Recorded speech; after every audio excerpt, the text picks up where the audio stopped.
Iran America युद्ध को लेकर इस वक्त की सबसे अहम खबर आ रही है। देखिए, ईरान का ये आरोप है कि अमेरिका डील के नाम पर धोखा दे रहा है। तेहरान का दावा है कि पाकिस्तान के जरिए बातचीत अमेरिका के लिए सिर्फ वक्त खरीदने का तरीका था, जबकि ईरान हॉर्मुज़ स्ट्रेट पर अपना कंट्रोल नहीं छोड़ना चाहता है। और इन सब के बीच पुतिन की एंट्री सिग्नल क्या है? ट्रंप आखिर पुतिन की एंट्री से क्यों बेचैन नजर आ रहे हैं? ये खास रिपोर्ट देखिए।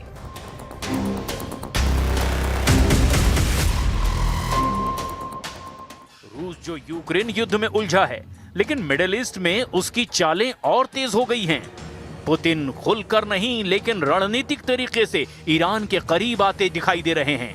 और इन सब के बीच हथियार, कूटनीति और सबसे बड़ा ऊर्जा के खेल का नया समीकरण बनता हुआ दिखाई दे रहा है। ईरान और रूस दोनों पर पश्चिमी प्रतिबंध हैं। दोनों की दुश्मनी अमेरिका से है और अब दोनों की जरूरत एक दूसरे से मिलती दिख रही है।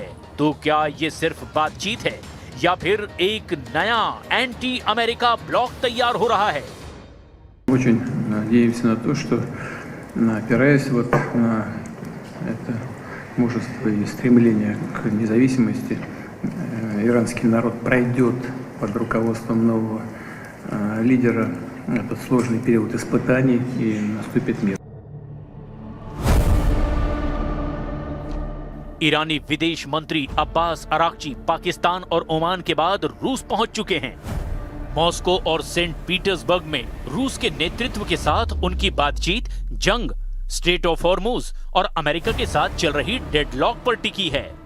ईरान अब रूस को अपना सबसे मजबूत स्ट्रेटेजिक पार्टनर मान रहा है, जबकि अमेरिका और तेहरान के बीच पाकिस्तान मीडिएशन फेल होने के बाद ईरान रूस की तरफ मुड़ चुका है। इसी बीच पाकिस्तान, जो कि खुद को मध्यस्थ बताता है, लेकिन अंदर खाने खेल कुछ और ही है। एक तरफ शांति की बात, दूसरी तरफ बैकडोर डील। इतिहास गवाह है, जब जब बातचीत की बात हुई, पाकिस्तान ने मोर्चे के पीछे कुछ नया खेल किया। और इस बार मिडिल ईस्ट की आग में पाकिस्तान की भूमिका संदिग्ध आखिर क्यों रही है? क्या वो सिर्फ संदेशवाहक है या फिर किसी और के एजेंडे पर काम कर रहा है? पाकिस्तान ने पिछले दिनों अमेरिका और ईरान के बीच डील कराने की कोशिश की। अराक्ची 2 बार इस्लामाबाद गए, लेकिन अमेरिका ने अपने प्रतिनिधियों का दौरा रद्द कर दिया। ईरान का आरोप है कि अमेरिका डील के नाम पर धोखा दे रहा है। तेहरान का दावा है कि पाकिस्तान के जरिए बातचीत अमेरिका के लिए सिर्फ वक्त खरीदने का तरीका है, जबकि ईरान हॉर्मुज़ स्ट्रेट पर अपना कंट्रोल नहीं छोड़ना चाहता। एक तरफ पुतिन, जो चुपचाप अपना गेम प्लान बना रहे हैं, तो दूसरी तरफ ट्रंप हैं, जो दबाव में हैं। इस बीच ईरान, जो झुकने को तैयार नहीं है, और ऊपर से हॉर्मुज़ का खतरा।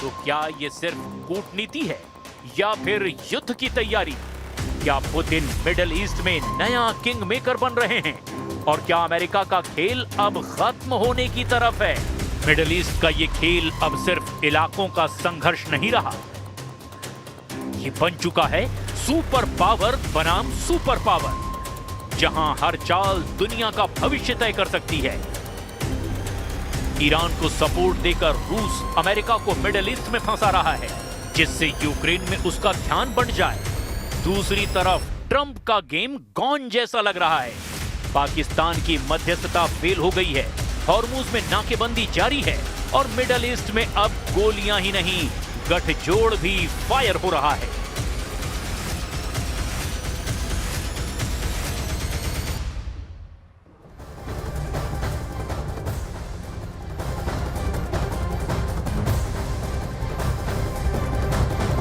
और ईरान के साथ चल रही सीज फायर के बीच डोनाल्ड ट्रंप ने ईरान को बहुत बड़ी चेतावनी दे दी है। ट्रंप ने यह कह दिया है कि ईरान के पास युद्ध खत्म करने के लिए सीज फायर पर सहमत होने के लिए सिर्फ 2 ही दिन बाकी हैं, नहीं तो ईरान की तेल पाइपलाइन में ब्लास्ट होगा। एक बार फिर से यहां पर ट्रंप की तरफ से धमकाया गया है। ट्रंप ने यह बयान वॉशिंगटन में अपने ऊपर हुए हमलों के बाद दिया है।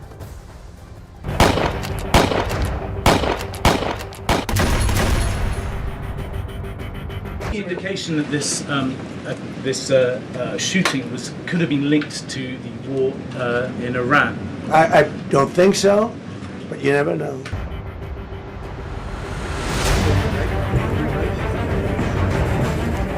छब्बीस अप्रैल को वॉशिंगटन में पत्रकारों के साथ डिनर कार्यक्रम में हुए हमले के बाद से ही अमेरिकी राष्ट्रपति ट्रंप का गुस्सा 7वें आसमान पर है और उनका ये क्रोध उतरा ईरान पर। उन्होंने ऐसी चेतावनी दे दी जिससे तेहरान की नींद उड़ गई। फॉक्स न्यूज से बातचीत में ट्रंप ने कहा, ईरान के पास युद्ध खत्म करने के लिए सीज फायर पर सहमत होने के लिए सिर्फ 3 दिन हैं, नहीं तो उसकी तेल पाइपलाइन में ब्लास्ट हो जाएगा।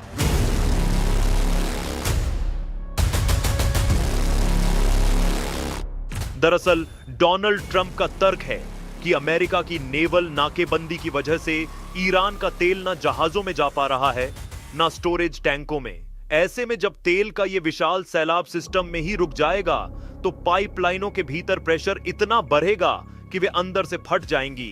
ट्रंप की यह चेतावनी सिर्फ एक धमकी नहीं बल्कि ईरान की अर्थव्यवस्था को हमेशा के लिए तबाह करने का ब्लूप्रिंट है। ट्रंप का दावा है कि अगर ये पाइपलाइनें एक बार फटी तो इन्हें दोबारा पहले जैसा बनाना नामुमकिन होगा। इनकी कैपेसिटी आधी रह जाएगी। दरअसल पश्चिमी मीडिया के दावे के मुताबिक अमेरिकी राष्ट्रपति डोनाल्ड ट्रंप ने ईरान के चारों ओर ऐसा नौसैनिक जाल बुना है जिससे निकल पाना अब उसके लिए नामुमकिन सा लगता है। दावा यह किया जा रहा है कि इस नेवल ब्लॉकेड ने ईरान की अर्थव्यवस्था की रीढ़ तोड़ दी है। एक रिपोर्ट के मुताबिक ईरान को इस नेवल नाकेबंदी से हर दिन करीब 4,600 करोड़ रुपए का नुकसान हो रहा है। अमेरिकी सेंट्रल कमांड के 10,000 से ज्यादा जवान और दर्जनों युद्धपोत हॉर्मुज की लहरों पर पहरा दे रहे हैं। पेंटागन की रिपोर्ट के मुताबिक समुद्री नाकेबंदी के बाद ईरान के कई जहाजों को बीच समंदर में ही रोक दिया गया। रिपोर्ट्स की माने तो ईरान का 92% बड़ा नौसैनिक बेड़ा और 66% मिसाइल ड्रोन प्रोडक्शन साइट्स पहले ही अमेरिकी हमलों में तबाह हो चुके हैं। इसीलिए अब ट्रंप का अगला निशाना ईरान की वो पाइपलाइनें हैं जो उसकी तिजोरी भरती हैं। अमेरिकी राष्ट्रपति ट्रंप इससे पहले भी कई बार ईरान को ऐसी धमकी दे चुके हैं। ऐसे में सवाल ये है कि क्या ईरान ट्रंप के इस ऑन ऑयल प्रेशर गेम के आगे घुटने टेकेगा या फिर अगले 72 घंटों में खाड़ी के देशों में तेल की आग एक नया वैश्विक संकट खड़ा कर देगी।